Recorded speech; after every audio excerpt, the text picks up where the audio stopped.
Well, hi there. It is Thursday, June 11th, 2020. Journal 353, T plus 437.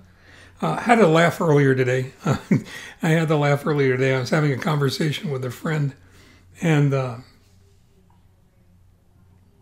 they were talking about success and working hard, and they said, the secret of success was just keeping your nose to the grindstone. And it made me laugh. It made me laugh because it's one of those expressions that a lot of people use all the time, and I'm not sure. I'm not sure they really understand or recognize where they come from.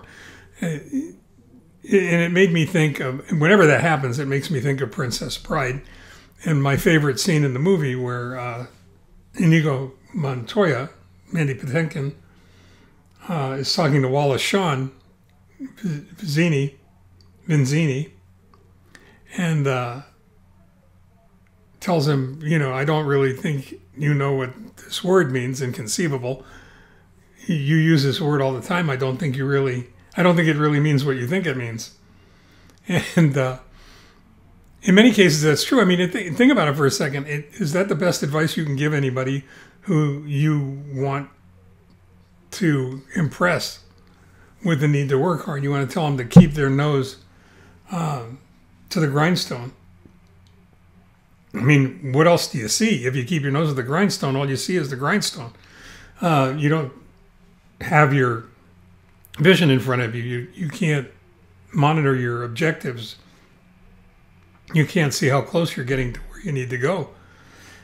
So it doesn't really make a lot of sense. It's kind of like, people talking about putting your shoulder to the wheel, right? You got to put your shoulder to the wheel.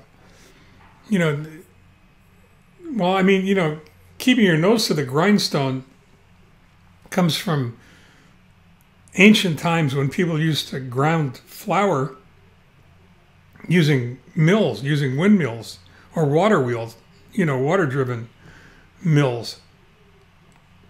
Mills that were operated by mules or horses or, some other kind of animal. The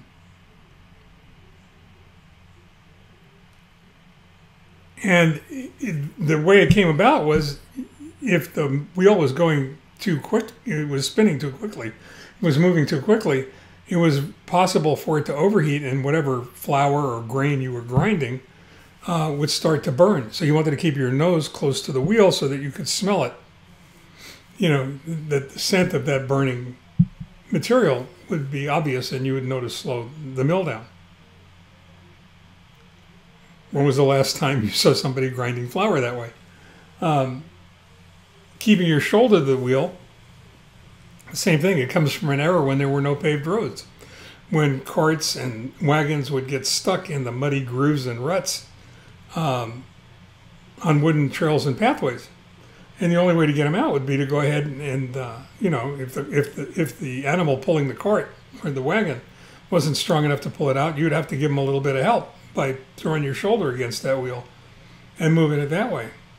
And keeping your shoulder against the wheel also had to do with trying to get a flywheel started and getting it moving. And another one that came from mills, by the way, is a rule of thumb. Right? You've heard that one before. It's a rule of thumb. Well, what was the rule of thumb? Well, if you were grinding grain or flour and you wanted to make sure it wasn't too coarse, that it was fine enough for what you were trying to accomplish, you'd put it between your thumb and your forefinger, your thumb and your index finger, and you'd sort of rub them back and forth and get an idea of, how gritty that was.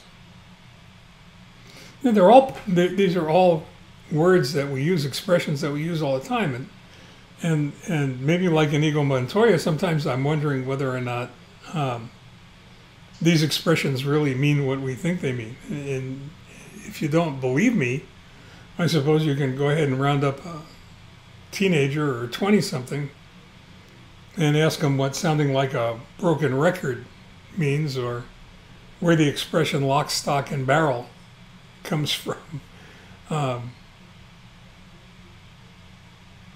It's kind of fun. And I thought I'd share all of that with you because it's a little bit different and it made me smile. I hope it makes you smile too. If you have any others that you like, that you want to share with me, I'd be really interested to see what they are. I'd like to put them in a glossary. So we got keeping your nose to the grindstone, we've got putting your shoulder to the wheel, we've got rule of thumb, keeping your eye on the ball, right? Comes from any ball game really, but comes from baseball, keeping your eye on the ball where it is, where it's going.